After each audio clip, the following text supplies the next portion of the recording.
The other guitar that we're really excited about coming out with this year has been in, the thought process of Andy for about 3 years, and that's the GS Mini bass. Now the GS Mini bass, where you might not say, well, God, why would it take so long to come out with this? I mean, we're just making a small bass. That's where it becomes a little dicey. Because where it becomes dicey is that this is the same scale length of our regular GS Minis. It's a 23.5 inch, but you're getting this great big fat string. Think about an orchestra-sized bass and the harmonics and the low end that have to be reproduced with an instrument like that. And we're going to do it in a short scale, 23.5. Sometimes those physics don't always work. So we actually had to come up with a couple of different things to make this guitar function.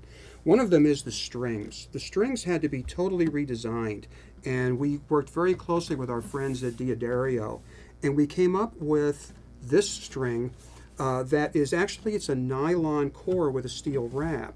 This is what makes this guitar work, all right? Most of your other bass strings will not work on this guitar, so don't try to do that. You use these strings that come with it and that are easily available through any store that carries this bass. The other interesting thing that we had to come up with was a way to get the strings to be held into the bridge and to go through. If you've ever restrung a regular acoustic guitar, you know, you put your string in, you put the bridge pin in, and the string bends. Well, you try to bend a string that's this thick to make that happen and to make it sustain when you play it. It's not too easy, all right? So Andy had to come up with a whole new system of a bridge and the pins.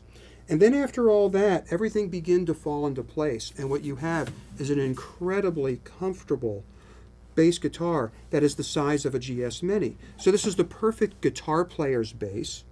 It's also the perfect bass to travel with if you're already a bass player. It's also the perfect bass to have if you're looking for a different voice. And when I say a different voice to a bass, you're kind of going, huh?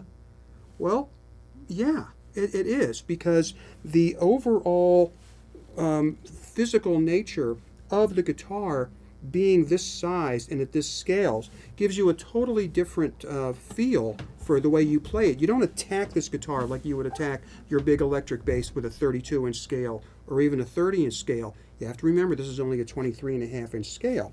But you can, and you can get those really cool, and if you just use your fingers,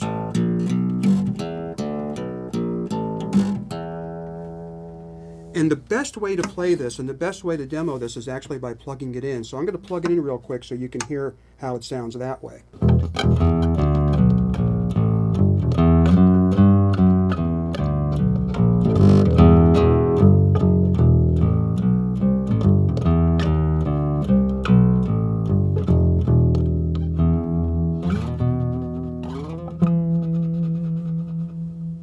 Really great sounding bass.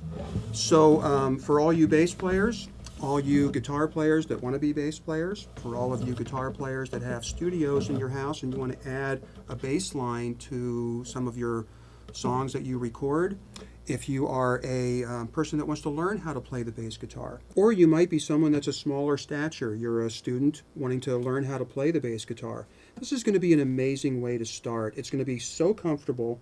It's not going to be challenging for you, and you'll be able to make music instantly. So I urge you to check out the Taylor GS Mini Bass. But if you have any further questions, I hope you'll call the people here at Willcutt, and they'll walk you through the process, and they'll make sure that you get the right instrument for you. So thanks very much for watching. We appreciate it. Bye-bye.